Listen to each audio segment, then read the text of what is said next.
Welcome to Ping Pong Dreams, where we don't just tell stories with words, but with the heart. Here, every strike of the ball is more than just technique. It is memory, it is sweat, blood, and tears. It is a whole life. And today, I want to take you back to Europe. Not the Europe of castles and cathedrals, but one long overshadowed by the eastern glow. There, a man kept the flame alive, quietly, resiliently, like a low, deep note in a noisy symphony. He is German, but his name transcended national borders. It has echoed in Beijing, Tokyo, and Busan, places where table tennis is more than just a sport. It's culture, it's identity. His name is Timo Boll, not a symbol for the number of medals he's won, but for the belief he has ignited. Born on March 8, 1981, in the small town of Erbach im Odenwald, Timo came to table tennis almost by accident. When the 3-year-old first picked up a paddle, no one thought it would spark a journey that would span more than 3 decades. But perhaps the most natural things are the ones that last. The sound of the ball bouncing on the table, the feel of his arm gliding through the air, the gaze locked on every curve of the spin, they quickly became an inseparable part of Timo's childhood. And his father, Jörg Boll, wasn't just the first to see it, but became a lifelong companion. No pressure, no unrealistic expectations, just presence. His father simply stood by him, drove him to local clubs, patted him on the back after losses, and smiled after every small victory. Timo started with rural tournaments, with no spectators and little attention, but he moved step by step, quietly without flair, but as steadily as a river finding its way to the sea. Unlike many Asian players known for explosive power and lightning speed, Timo chose a different path. He played as if composing music, smooth, rhythmic, and profound. His backhand wasn't overpowering, but its spin made it unpredictable. Timo's style blended attack and defense, aggression and intelligence. He didn't need to blow the roof off stadiums, but he made people unable to look away. In 2002, at the age of 21, Timo Boll became the world's #1 ranked player.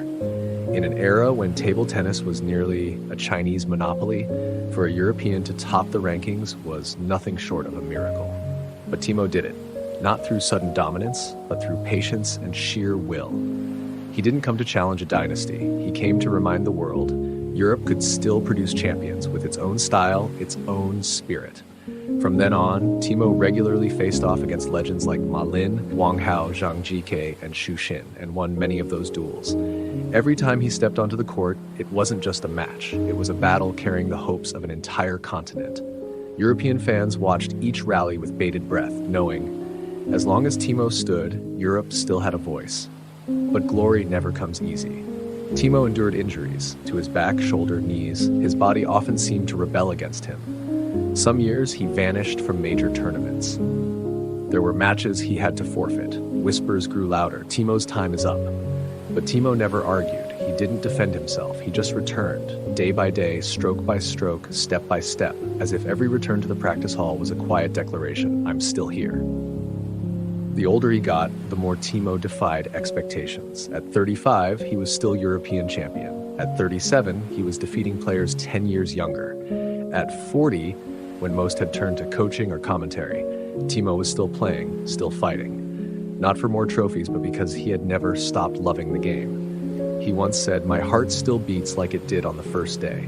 As long as I can feel that, I can't stop." What makes Timo special isn't just skill or achievement. It's how he faces life. He doesn't rage when he loses, nor roar when he wins. He always bows to his opponent, shakes the umpire's hand, and smiles at the fans. In a fiercely competitive world, Timo defines calm. He is a living lesson in humility and gratitude. Off the court, Timo lives simply. He loves nature, enjoys reading, and treasures time with family more than anything else. He once shared, "I love table tennis, but I can't be it. I need time for music, for forests, and for loved ones. That's how I keep my heart from running dry." This balance allowed him to play for so long without losing himself. While others got caught in fame, pressure, or commercialization, Timo remained steadfast, like a tree rooted deep, weathering the storms of professional sport.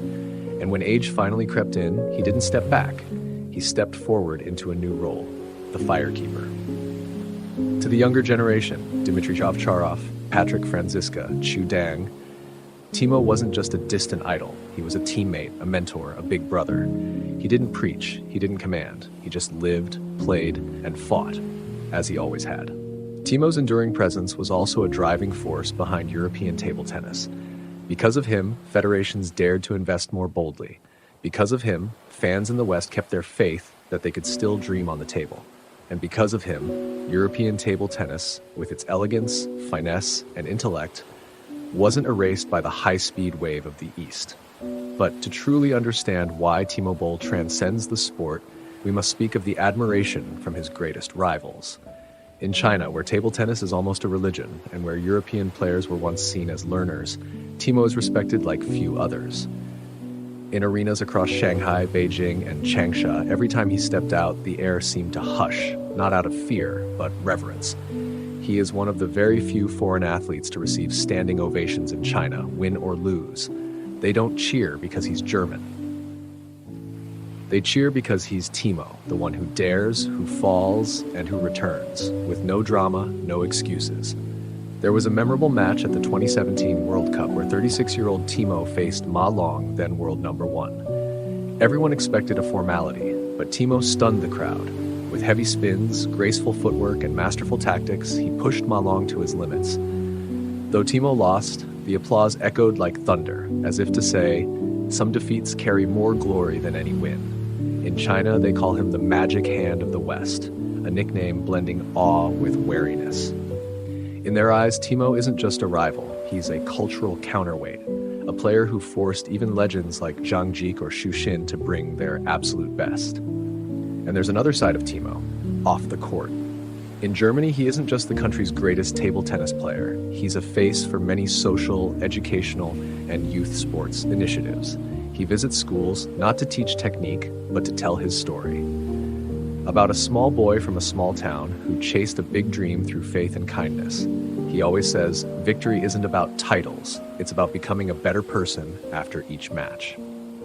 Timo has also appeared on German TV, not as a celebrity, but as an inspiration. People admire him not just for his skill, but for never losing his simplicity. In a sporting world growing noisier by the day, where headlines and hype can make stars overnight, Timo chose silence. And it's that silence that speaks the loudest. He never called himself a legend, which is why, perhaps, people say it more. Not with words, but with a quiet respect from the soul. If you've ever played table tennis, ever stood trembling across the net with paddle in hand, you'll understand why Timo Boll didn't need to win to be loved. His true legacy isn't on the scoreboard, it's in the hearts quietly burning, inspired by his endurance and grace. Timo Boll, a quiet man who walked nearly 30 years at the top, leaving behind not just footprints on the court, but soft rays of light guiding those who follow. Thank you for joining Ping Pong Dreams today. We've just walked through the story of a remarkable man, not because of how many titles he's won, but because of how he lived, how he fought, and how he inspired. See you again in the next episodes, where dreams continue to be told from the hearts of those who love table tennis without condition. Until next time, keep dreaming and keep playing.